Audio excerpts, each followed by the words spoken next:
या देवी सर्वभूतेषु बुद्धिरूपेण संस्थिता नमस्तस्यै नमस्तस्यै नमस्तस्यै नमो नमः। विद्या की देवी माँ सरस्वती को सप्रतिम नमन। कहते हैं कि विद्या एक ऐसा धन है जिसे चोर चुरा नहीं सकता, राजा छीन नहीं सकता, भाई बांट नहीं सकता। तो ये विद्या का जो अर्जन प्रारंभ होता है वो होता है पुस्तकों से। लेकिन आज बढ़ते तकनीकी युग में मल्टीमीडिया, मोबाइल के माध्यम से, नेट के माध्यम से जो पुस्तकों के प्रति रुचि थी वो कहीं ना कहीं कम होती जा रही है। इसी विषय को ध्यान में रखते हुए विभिन्न कार्यक्रम पुस्तकों से संबंधित प्रारंभ किए जाते हैं, संचालित किए जाते हैं। ऐसा ही एक कार्यक्रम 1 अक्टूबर 2019 को लखनऊ में प्रारंभ हुआ, पढ़े लखनऊ बड़े लखनऊ के रूप में। और इस कार्यक्रम ने एक कीर्तिमान स्थापित किया। प्रातः 11 बजे को बापूजी अर्थात महात्मा गांधी जी के 150वीं जयंती के उपलक्ष्य में 2 अक्टूबर को ये कार्यक्रम प्रारंभ किया गया, जिसका निर्णय 1 अक्टूबर 2019 को लिया गया था। और 2 अक्टूबर 2019 को पढ़े लखनऊ बड़े लखनऊ के अंतर्गत लाखों विद्यार्थियों ने एक साथ बैठकर पुस्तकें पढ़ी। और ख़ास बात यह रही कि ये पुस्तकें विद्यालयी पाठ्यक्रम से बिल्कुल अलग थी, अर्थात ऐसी पुस्तकें जो विभिन्न क्षेत्र का ज्ञान, कौशल संबंधी ज्ञान, जीवन कौशल संबंधी ज्ञान या अलग अनेक क्षेत्रों की पुस्तकें वो थी। और उत्तर प्रदेश के नाम में एक नया रिकॉर्ड स्थापित हुआ, एक नया कीर्तिमान स्थापित हुआ। उसी कार्यक्रम की सफलता को देखते हुए अलग अलग जनपदों में ये कार्यक्रम संचालित किया गया। और इस वर्ष सन 2020 में पूरे उत्तर प्रदेश के विभिन्न जनपदों में, जैसे बड़े मुरादाबाद, बड़े मुरादाबाद, कह सकते हैं कि अलग अलग जनपदों में ये कार्यक्रम संचालित किए जा रहे हैं।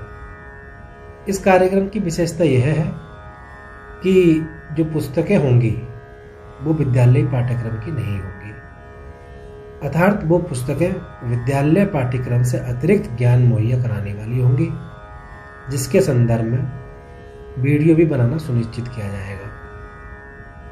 आज बढ़ते तकनीकी युग में हम देख रहे हैं कि पुस्तकों का अभाव देखने मिलता है।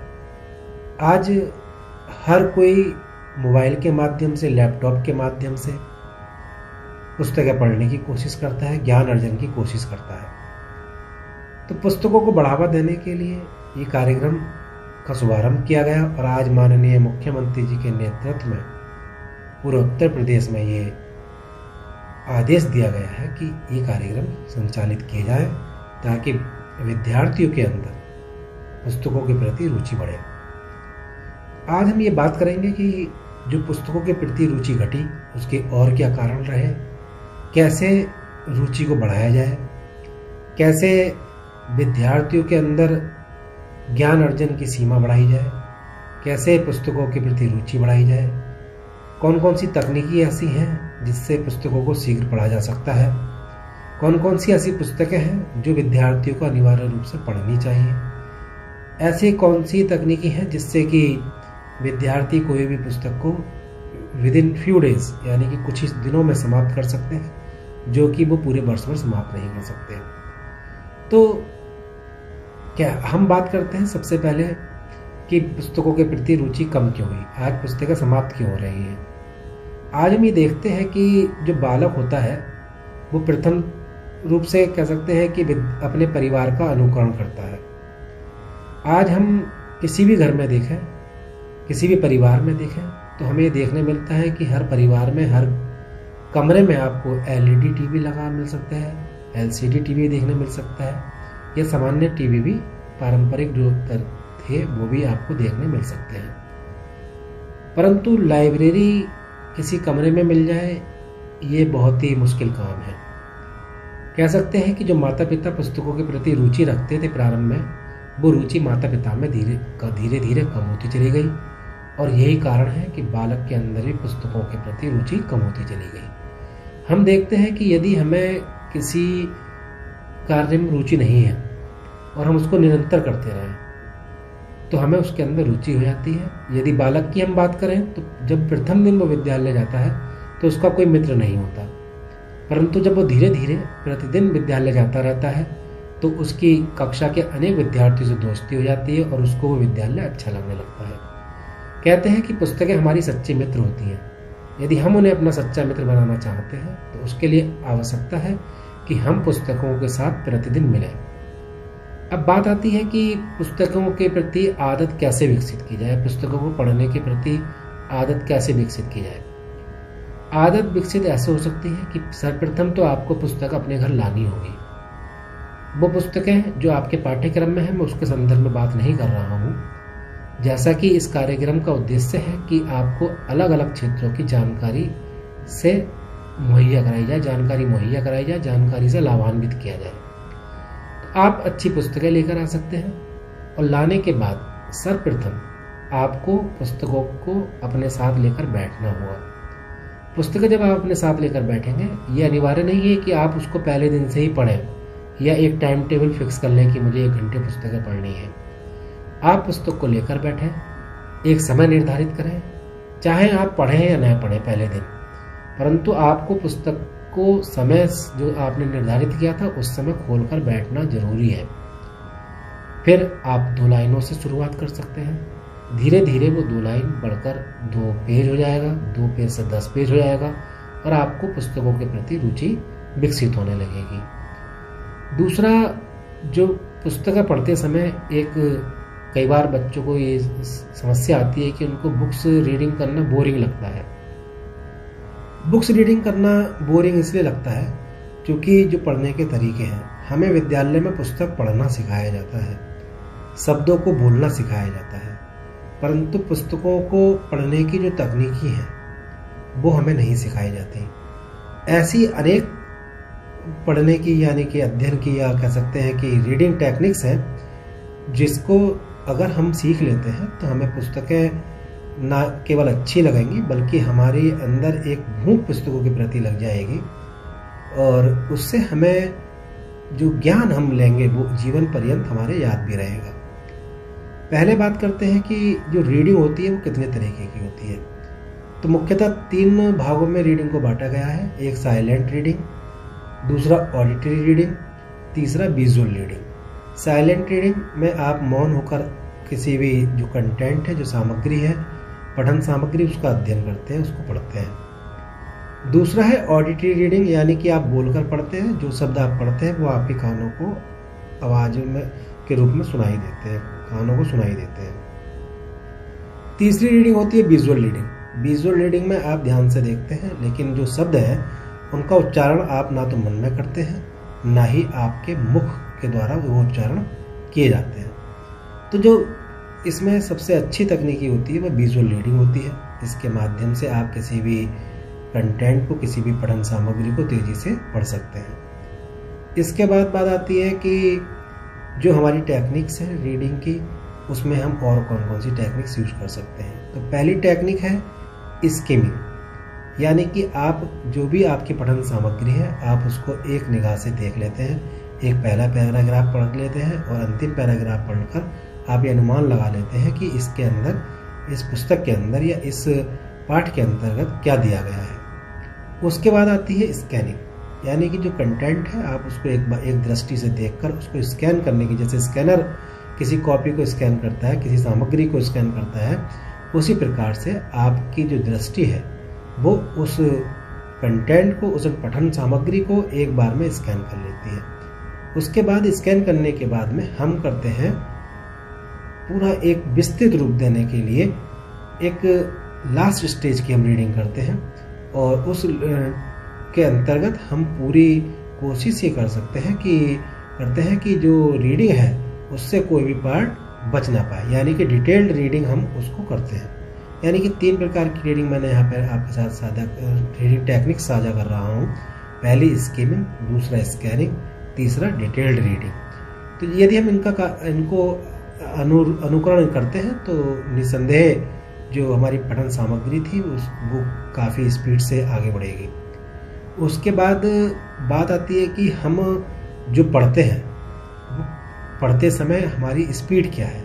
अब ये एक नई बात है, जैसा कि मैं आपके साथ बात कर रहा हूँ कि इसकी स्पीड क्या है। तो मुझे ऐसा नहीं लगता कि, क्योंकि अनेक विद्यालयों में मैं जाता हूँ और जब मैं स्पीड रीडिंग की बात करता हूँ तो वहाँ के विद्यार्थी उससे अपरिचित मिलते हैं। मेरे साथी शिक्षकों से भी मैंने कई बार जानने की कोशिश की क्या उन्होंने इस विषय पर अपने विद्यार्थियों को मार्गदर्शन किया है, परंतु वहाँ भी मुझे ये देखने मिला कि उसका मार्गदर्शन अध्यापकों ने नहीं किया और उनके अंदर भी उसका अभाव है। हम सर्वप्रथम जब बात करते हैं रीडिंग की तो हमारी स्पीड क्या है। आज हम हर चीज़ की स्पीड चेक करते हैं। आज हम नेट की स्पीड भी देखते हैं, कितने केबी पर सेकंड स्पीड हो रही है। हम बाइक की स्पीड देखते हैं, हम कार की स्पीड देखते हैं। कभी हमने ये देखने की कोशिश की कि हमारी जो रीडिंग की स्पीड है वो क्या है। तो सर्वप्रथम ये कक्षा में जो शिक्षक हैं उनको अपने विद्यार्थियों के प्रति ये ध्यान रखना चाहिए कि जो विद्यार्थी हैं उनकी स्पीड रीडिंग क्या है, वो कितने शब्द प्रति मिनट पढ़ रहे हैं।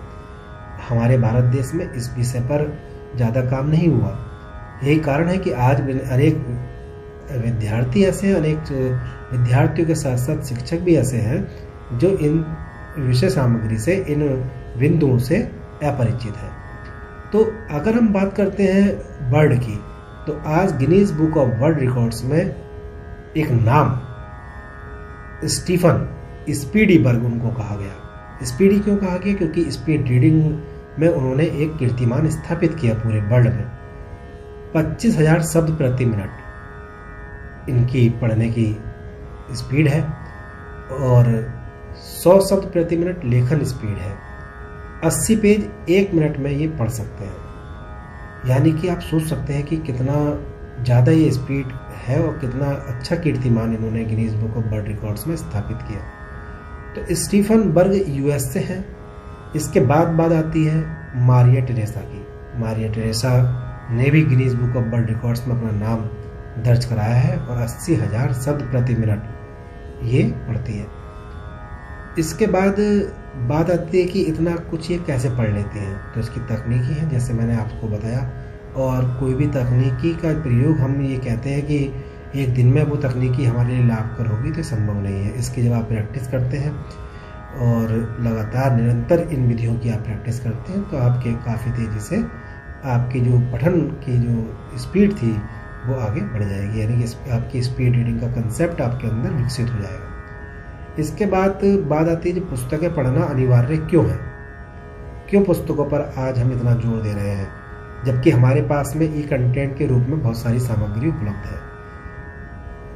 ई कंटेंट के रूप में जो हमारे पास पठन सामग्री है वो बिल्कुल मेरा मतलब ये नहीं है कि वो हमारे लिए अहितकर है, परंतु यदि हम पुस्तकों से उसकी तुलना करें तो पुस्तकों के प्रति, पुस्तकों के सामने वो नगण्य है। कोई भी पुस्तक होती है, जब हम उसको पढ़ते हैं तो प्रारंभ से पढ़ते हैं और अंतिम पृष्ठ तक जब हम जाते हैं तो वहाँ पर हमें जो जानकारी मिलती है वो क्रम से मिलती है और पूरी जानकारी पुस्तकों के द्वारा संभव हो पाती है। परंतु यदि हम बात करें ई कंटेंट की, तो ई कंटेंट में ये सबसे पहले तो बात यह है कि आपकी जो दृष्टि है, लगातार आप यदि आप किसी नेट का या मोबाइल का या लैपटॉप का सामना करते हैं तो वो आपकी दृष्टि उससे प्रभावित होती है, उसका दुष्प्रभाव आपकी दृष्टि पर पड़ता है। दूसरा, जो आप पुस्तकों के में पढ़ सकते हैं तो पुस्तकें आपके हर समय आप उससे अध्ययन कर सकते हैं। यदि लाइट नहीं आ रही है तो जैसे मोबाइल में या लैपटॉप में शिकायत रहती है कि बैटरी चार्ज नहीं है, वो पुस्तकों के साथ में नहीं रहती। दूसरा, पुस्तकें से जब आप पढ़ते हैं तो उसकी अल्ट्रावायलेट कोई रेज नहीं होती, कोई हानिकारक किरणें उससे नहीं निकलती और आपकी आंखों को भी उससे कोई नुकसान नहीं पहुंचता। अगर अगली बात करें तो अगली बात यह है कि जो पुस्तकें हैं उस पर आप अपने नोट्स बना सकते हैं, आप उस पर अंडरलाइन कर सकते हैं, आप उसको जब चाहें जिस समय चाहें उस अंडरलाइन को पढ़ सकते हैं। परंतु यदि हम सॉफ्ट कॉपी की बात करें, यदि हम बात करें लैपटॉप से पढ़ने की, यदि हम बात करें मोबाइल से पढ़ने की, तो वहाँ पर ये देखने नहीं मिलता। आप उतनी तेज़ी से और उतने अच्छे प्रकार से ई कंटेंट को नहीं पढ़ सकते, ये उसका नुकसान है। दूसरा, पुस्तकें जो होती हैं वो हमारी संस्कृति को, हमारी सभ्यता को, हमारे संस्कारों को सुरक्षित रखती है, संगठित रखती है, संरक्षित रखती है। साथ ही साथ एक पीढ़ी से दूसरी पीढ़ी में हस्तांतरित भी करती हैं। कहा भी गया है कि यदि आप सैकड़ों वर्ष जीना चाहते हैं तो आप एक पुस्तक लिखें। और पुस्तक लिखने की जब बात आएगी तो पहले लिखने से पहले आपको पढ़ना होगा, आपको सीखना होगा। पुस्तकें लिखने के जो तरीके हैं, जो विधियां हैं, जो सावधानियां हैं, उनसे आपको परिचित होना होगा। उसके बाद पुस्तकें आपको बहुत अधिक समाज में सम्मान दिलाती हैं। कहा गया है कि जो हमारे गुण होते हैं, जो हमारा ज्ञान होता है, वो हमें किसी भी शहर में, किसी भी देश में सम्मान दिलाने के लिए काफ़ी होता है। तो आज आप देख सकते हैं कि जिसके पास जितना ज़्यादा ज्ञान है उसको इतना ही ज़्यादा ही सम्मान मिलता है। ये संभव नहीं। अब यहाँ पर बात कभी ये ना समझी जाए सिर्फ कि पुस्तकीय ज्ञान, सिर्फ किताबी ज्ञान, जो पाठ्य विद्यालयों में पढ़ाया जाता है वो ज्ञान। ये ज्ञान है आपके जीवन से संबंधित, ये ज्ञान है आपके व्यवसाय से संबंधित, ये ज्ञान है आपके उस क्षेत्र से संबंधित जिसमें आप कामयाब होना चाहते हैं। अगर बात करूं मैं स्वयं की, तो आप कभी भी मुझसे आप मिलेंगे तो आप देखेंगे कि मेरे सबसे करीब जो कुछ सामग्री होगी तो वो मेरी पुस्तकें होंगी। यदि मैं बात करूं अपने बैग की, तो आप उसमें भी 2 या 3 बुक्स आप वहाँ पर मेरे पास देखेंगे। यदि आप मेरे बेड के पास अगर आप जाएंगे तो वहाँ भी आपको ये देखने मिलेगा कि सबसे करीब में मेरी पुस्तक है। आप मेरे कार्यालय में जाएंगे तो वहाँ पर भी मेरे हर कर्मचारी को आप ये पाएंगे कि वो कोई ना कोई पुस्तक पढ़ रहा होगा। हमने ये सुविधा सभी के लिए फ्री ऑफ कॉस्ट मुहैया करा दी है कि आप जो भी पुस्तक चाहें वो आप अपने घर भी लेकर जा सकते हैं, और 2 घंटे आपको पुस्तकें कार्यालय में बैठकर पढ़नी ही होंगी। ये सभी के लिए अनिवार्य कर दिया है। इसके बाद बात आती है कि मैंने आपके साथ बात की कि बुक्स समाप्त क्यों हो रही हैं, तो उसका रीज़न मैंने पहले बताया कि माता पिता हैं वो पुस्तकें घर में लेकर नहीं आते। और कहा गया है कि जो महान लोग होते हैं उनके घर आपको छोटा टीवी और बड़ी लाइब्रेरी मिलेगी, लेकिन जो जितने ज़्यादा कह सकते हैं कि असफलता पाते हुए देखेंगे तो वहाँ पर आपको एक बड़ा टीवी मिलेगा, और लाइब्रेरी मिल भी सकती है और नहीं भी मिल सकती। और जब हमारे घर एक बड़ा टीवी हमारे घर आता है तो हम उसके आदी बन जाते हैं, और टीवी देखते हुए हमें ये ध्यान नहीं रहता कि कितना समय बीत गया है। उसका हानिकारक प्रभाव हमारे शरीर पर भी पड़ता है। परंतु यदि उसके बदले में आपके घर पुस्तकें हैं, आपके घर पुस्तकालय स्थापित आपने किया है किसी भी कोने में, किसी भी घर में एक छोटा सा स्थान भी उसको अगर दिया है, तो उसका सकारात्मक प्रभाव न केवल आप पर पड़ेगा बल्कि आपके आने वाली पीढ़ियों पर भी उसका सकारात्मक प्रभाव पड़ेगा, आपके परिवार के सदस्यों पर उसका प्रभाव पड़ेगा। दूसरा, जो मेरे साथी शिक्षक हैं उनसे भी मेरा ये आग्रह है कि जो विद्यार्थी हैं उनको प्रेरित करें एक अतिरिक्त पुस्तकें पढ़ने के लिए। और जब आप स्वयं भी एक कंपटीशन करा सकते हैं, एक अलग पुस्तक का मासिक पर ये रख सकते हैं कार्यक्रम पुस्तकों के प्रति। एक पुस्तक आप पढ़ने के लिए विद्यार्थी को दें, और उसके लिए एक आप नाम सुझा सकते हैं। विद्यार्थी आज स्वयं यदि आप अच्छी पुस्तकें बताते हैं तो वो स्वयं ही जागरूक हैं, और विद्यालय के अतिरिक्त पुस्तकें भी वो पढ़ सकते हैं, खरीद सकते हैं। और उनकी एक मासिक परीक्षा कराएं उस पुस्तक के प्रति, क्योंकि आज हम ये देख रहे हैं कि बहुत सारे विद्यार्थी पढ़ाई करने के बाद, पूरी पढ़ाई करने के बाद, ग्रेजुएशन पोस्ट ग्रेजुएशन करने के बाद भी जब विद्यालय से बाहर निकलते हैं तो उनके अंदर अनेक कमियां हमें देखने मिलती हैं। अगर बात लेखन की करें तो लेखन उनके अंदर बिल्कुल नहीं होता, लेखन कौशल उनके अंदर बिल्कुल नहीं होता। आप उससे एक एप्लीकेशन लिखवा के देखें तो उनसे एप्लीकेशन लिखनी भी नहीं आती। अगर हम बात करते हैं उनकी बॉडी लैंग्वेज की तो वो उनको नहीं आती। अगर हम बात करते हैं कम्युनिकेशन स्किल की तो वो उनको नहीं आती। क्रिएटिविटी की बात करते हैं तब नहीं आती। तो एजुकेशन का जो असली काम था वो 4C प्रोवाइड कराना था। 4C, पहला C जिसमें करेक्टर है, नेशनल करेक्टर विद्यार्थी के अंदर हो, देश के हर नागरिक के अंदर हो। दूसरा, कॉन्फिडेंस उसके अंदर हो। तीसरा, कम्युनिकेशन स्किल उसके अंदर हो। और चौथा, क्रिएटिविटी उसके अंदर हो। लेकिन हम ये देखते हैं कि पुस्तकें जो विद्यालय पाठ्यक्रम में पुस्तकें हैं वो ये सारी चीज़ें आज देने में असमर्थ हो रही हैं। यही आवश्यकता है कि आज अलग अलग क्षेत्रों की पुस्तकें, जीवन कौशल से संबंधित पुस्तकें और विभिन्न कौशल से संबंधित पुस्तकें भी विद्यार्थी को पढ़ने के लिए कहा जा रहा है।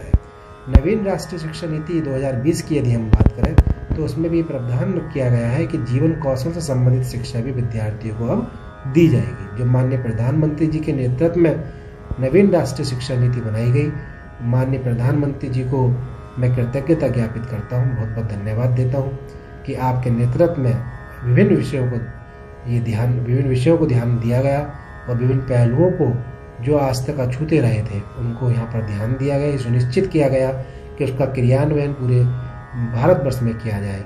और भारतवर्ष चूँकि विश्व गुरु कहलाता था, परंतु अनेक दोषपूर्ण विदेशियों की चाल कह सकते हैं कि मैकाले का एक शिक्षा पद्धति मैकाले देते हैं जो भारत के बिल्कुल अनुरूप नहीं थी। तो ये आज उसको बदलने की आवश्यकता है और जिसके लिए प्रारंभिक शिक्षा में मातृभाषा की शिक्षा देने की बात की गई है। तो निसंदेह जब हम मातृभाषा में शिक्षा देंगे तो जो बालक का मानसिक पटल है, जो मानसिक शक्ति है, वो कहीं ना कहीं बढ़ेगी और वो ये समझ पाएगा कि वो पढ़ क्या रहा है। ये भी एक बड़ा दुविधापूर्ण है। आज हम बालक को देखते हैं कि जो उसके परिवार की स्थिति है वो अलग भाषा की है, परंतु जब वो विद्यालय में जाता है तो उसकी जो भाषा वहाँ पर होती है तो वो अलग होती है। अगर हम इंग्लिश मीडियम की बात करें तो सबसे ज़्यादा प्रभाव बालक को वहाँ पड़ता है। तो बालक को ना तो अंग्रेजी समझ में आती है, ना ही उसकी क्षेत्रीय भाषा समझ में आती है, क्योंकि विद्यालय में कुछ और पढ़ाया जा रहा है, उसे कहीं किसी और दिशा में ले जाया जाने की कोशिश की जा रही है और घर पर उसको कुछ और चीज़ें प्राप्त हो रही हैं जिससे वो अलग दिशा उसको मिल रही है। तो ये संभव नहीं कि दो दिशा में आप जा पाएँ। तो इस बात का ध्यान रखकर नवीन शिक्षा नीति में प्रारंभिक शिक्षा में खासकर ये प्रावधान किया गया है कि उसकी मातृभाषा में उसको वो शिक्षा प्राप्त कराई जाए, जो विभिन्न विद्वानों का पहले से ही कहना भी था। इसके अतिरिक्त जीवन कौशल से संबंधित शिक्षा प्रदान की जा रही है और जीवन कौशल से संबंधित शिक्षा की यदि हम बात करें तो वो बिना पुस्तकों के संभव नहीं है, विभिन्न प्रकार के प्रशिक्षण के बिना वो संभव नहीं है।